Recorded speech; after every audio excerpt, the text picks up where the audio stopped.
Burnout used to be a frequent companion in my life. I would grind it out for a few weeks at a time, and then inevitably I would hit a block and just start feeling exhausted and mentally drained.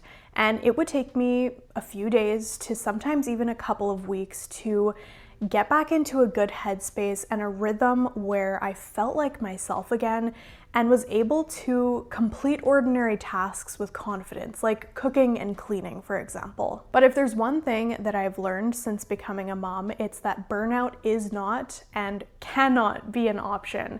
And I don't think it should be for anybody. Taking care of a tiny human and just having the whole responsibility of that has really shifted my perspective on how important it is to be intentional with the way that I spend my time and my energy. So in this current season of my life, with a 2-year-old at home and another one on the way, these are the practical things that I'm doing to save time and energy each week and ultimately avoid burnout. And while they work for me as a stay-at-home mom who's also working, I think they have the potential to be helpful for anybody who's just feeling stretched thin. They are more so focused on the ordinary tasks of our lives, the responsibilities that we kind of have to continue doing during the day and during the week, and also the small habits that have the tendency to become unnecessarily time and energy draining. So with that being said, let's get into it. So starting off with sort of the elephant in the room, and that is preparing meals and just the stress, the time, and the energy that it can drain from us to simply feed ourselves nutritious foods. I don't know why it is so daunting, but it is, and it's definitely something that has stressed me out in the past. So I've learned that having some sort of rough outline in place for the meals that we're going to be eating during the week saves so much time and energy on those actual days. In some seasons, I'm planning a month's worth of meals in a Notion template. And right now in this season of life, I'm just using the Notes app on my phone to simply list out Monday to Saturday what we're gonna be eating for dinner. And that's right on top of my grocery list, which is kind of an ongoing list that my husband and I share. So we can throw in any ingredients there that we see are running low throughout the week. This helps to not just save time and energy, but also cut down on food waste, because with that aspect of planning, we're buying groceries according to what we're making, along with our regulars like milk and eggs and yogurt, things like that. And it really, really helps with the grocery planning as well. I have another time-saving thing that I do, which I will share in a minute, but it really does help when it comes to figuring out which groceries we're going to be buying for the week. So I'm not scatterbrained and thinking of all the different things at once. There is some sort of outline that I can follow, and it really just helps to save my sanity, especially on the days that are feeling really long and draining alone before I have to go and prep dinner. Something else that saves a lot of time and energy is the actual grocery planning part and acquiring groceries for our household. We are very flexible when it comes to how we get our groceries, but a lot of the time we are scheduling them for pickup. So that means just driving to the store and doing a curbside pickup, or in those really busy seasons of life, I will schedule the groceries to be delivered to our house. And it just saves so much time from going into the grocery store, browsing the aisles. And I also find that it saves us money in the sense that I'm not browsing the aisles, so I don't see things that are not on my grocery list, which, is hard when you're in a store like Costco or Superstore. Those big ones definitely can be very tempting to purchase items that have not been planned to buy. So saves money, saves time, saves energy. And for us, we've decided that it is worth the trade-off of paying that pickup or delivery fee to save or get back that time and energy that it would take to do the grocery shopping ourselves. A simple wardrobe. I've said it before, I will say it again.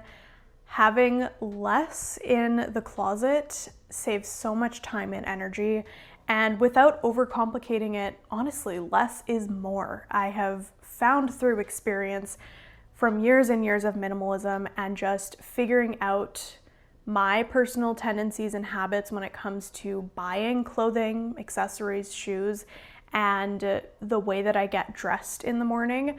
When I had a whole bunch of options and I was following trends and I was, just frivolously spending my money on clothing, I think that I was dressing for other people a lot of the time versus for myself. And now I think the opposite is true. I don't take longer than 5 or 10 minutes to get myself ready in the morning, nor do I want to spend more time doing that because at this point in my life, it's not the highest priority. And I have also just been able to curate my wardrobe so that the things in it are the materials that I feel really good in, the pieces that I feel most confident in, and they're curated in a way that they all complement each other. My personal style is changing a little bit as I go deeper into motherhood and learn more about myself, but that's for a video at a later date because I've got a 6-month bump right now. I'm not doing any shopping, no changes in the wardrobe at the moment, but I do want to do a bit of a refresh in the fall once this baby is born, or maybe in the new year, I don't know. But that's coming down the road. More style and fashion videos for those of you who enjoy that content. But having a smaller wardrobe, a simple wardrobe, really helps to save time and energy in the morning when I'm getting dressed. And I don't mind repeating the things that I wear all the time because I feel good in them, and I think that's all that matters. I'm not trying to impress anybody. I'm not trying to follow trends or look like somebody else anymore. And it's very freeing. Phone boundaries, it's something that is fairly new to me, at least within the past 1.5 years or so.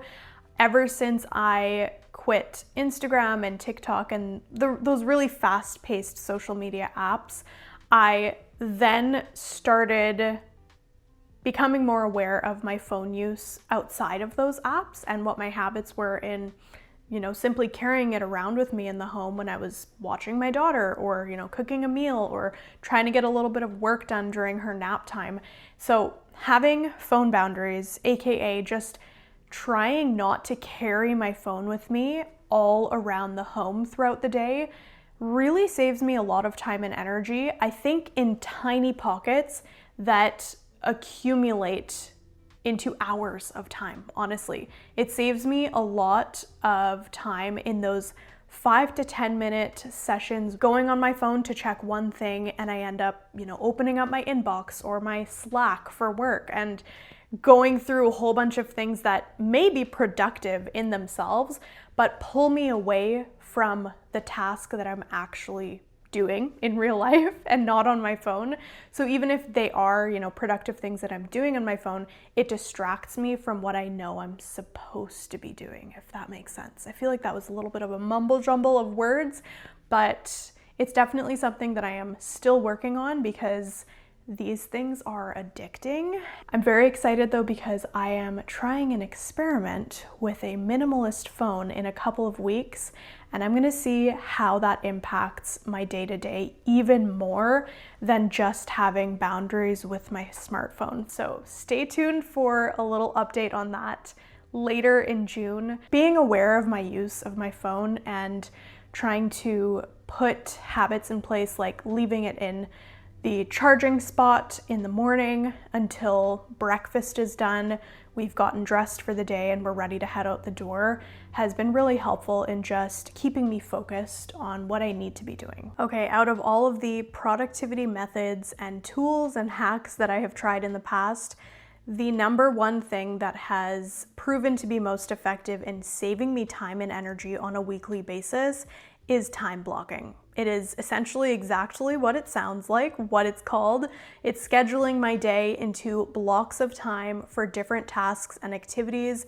And I love doing this because it provides structure for my days, which I really appreciate and thrive with, but it also leaves a lot of room for flexibility within those time blocks. So it's not like I am planning everything out hour by hour, minute by minute, and I have to absolutely stick with it because that's just impossible being a stay-at-home mom and just the way that life works, for me at least. I do need some flexibility and the ability to adapt. So time blocking really helps me do that, and it prevents me from overscheduling my days because I can see exactly how much time I have within the different sections of my day to get certain tasks done. And there's also just this realistic expectation that I have on how much I can get done in the day and in the week. So I used to use Notion as well as a notebook and a pen to pretty much try and time block my days, and a lot of it was mental as well.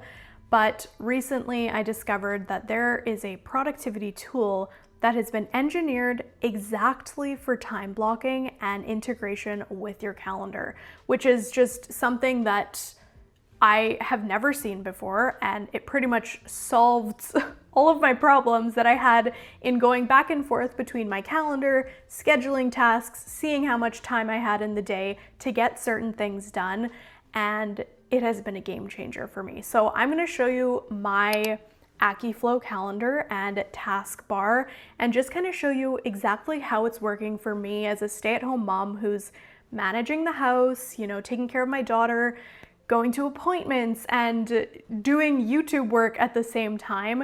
It has been so helpful, and I think that whether you're a working professional who's got a full-time job, personal commitments, household tasks, and other things, or you're also a stay-at-home mom who just has a crazy schedule or tons of things to do that feel scattered all over the place, this is a tool that could really help you out. So what you're seeing right now is pretty much the upcoming week that I have. So as you can see, I've got a whole bunch of different things in my calendar here, but it looks quite organized. And what you're gonna see is that within certain time blocks, so let's look at YouTube for example, I can actually put tasks in there.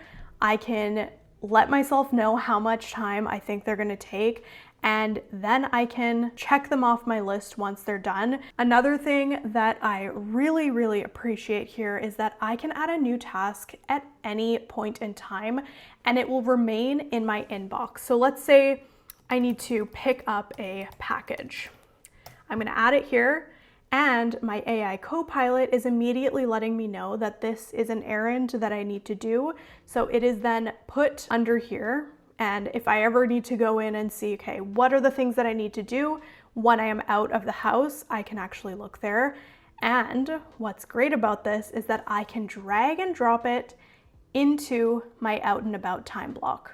Once it's complete, I can tick it off just like that inside my calendar. How awesome is that? So I have customized each of these different time slots or time blocks with colors that I feel good looking at and that help me really see the distinction between the time blocks. That way I'm not allowing my tasks to go into those time blocks, if that makes sense.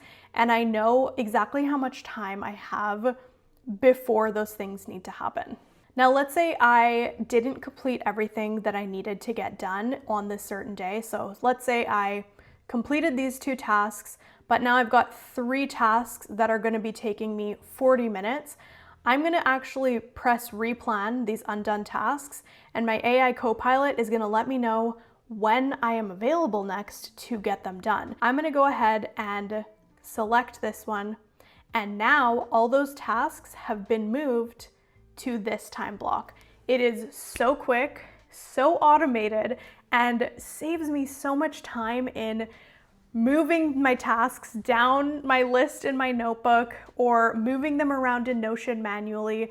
It just takes all of the energy out of doing it, and I just appreciate it so much. One feature of AccuFlow that is super smart, I think, is the ability to integrate all of the different platforms that one might use for work, for personal, and just for productivity in general. So whether you use Slack to communicate with coworkers, or if you use Notion to manage the different tasks that you have for work, you can actually have all of those integrated into AccuFlow And so you don't need to be going to each different platform to figure out what needs to get done. So it's not super applicable for me as a stay-at-home mom who's kind of just on her own.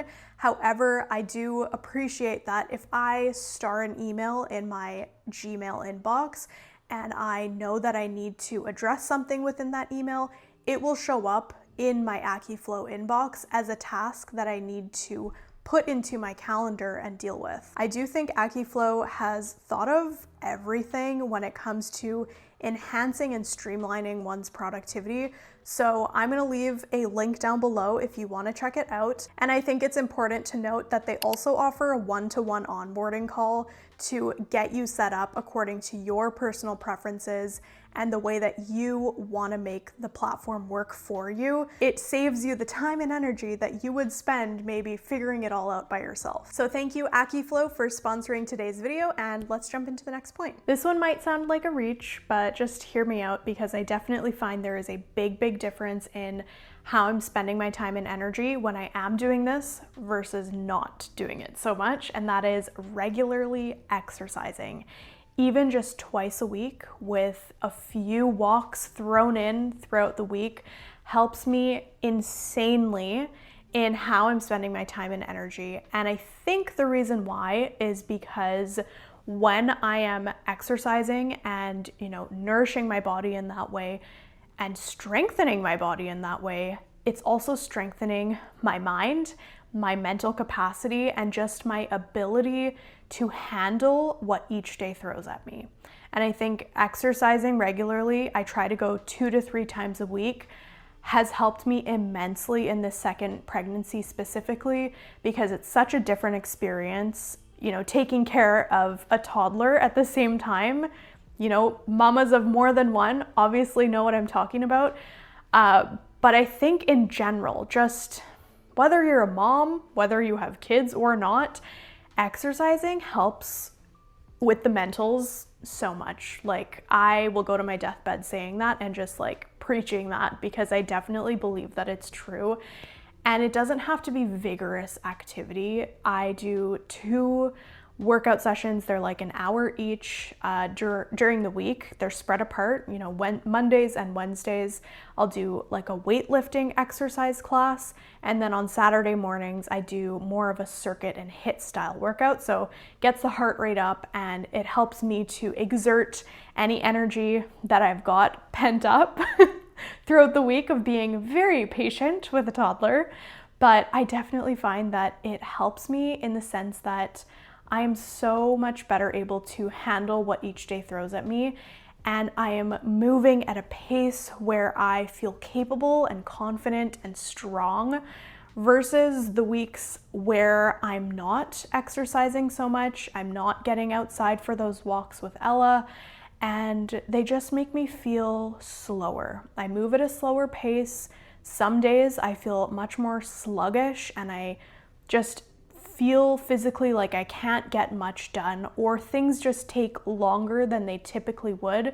And some seasons of life are like that. It's okay. The things in our lives change in those ways, but I definitely find when I'm intentional about going to exercise and making that a priority, it saves me so much time and energy in the week that I would be just sitting around or doing things at a much slower pace when I know I'm capable of more. I love and appreciate a good system, and our home is full of mini systems, I like to call them, that we can rely on to save us time and energy every single day, every single week.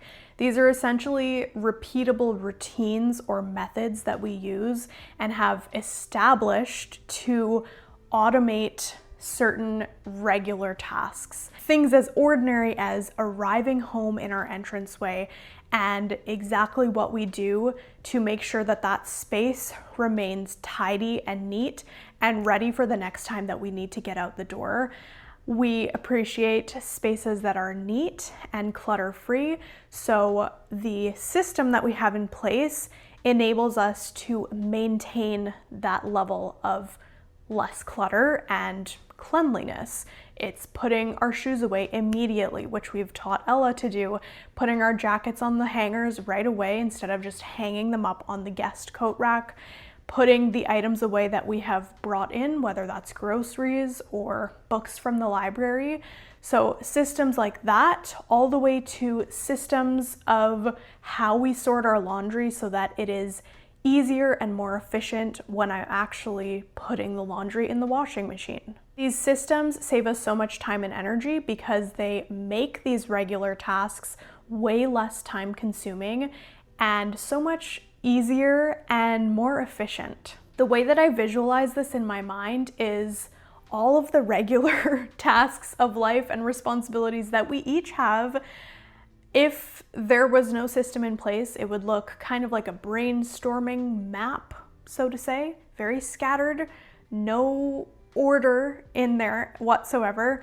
But with those systems in place, it's more like a flow chart, and you can see what comes after one another, where certain things go, how they are dealt with, and it saves you time from having to manage all of these different things. So that's my brain's way of looking at it. That's how I organize it in my mind.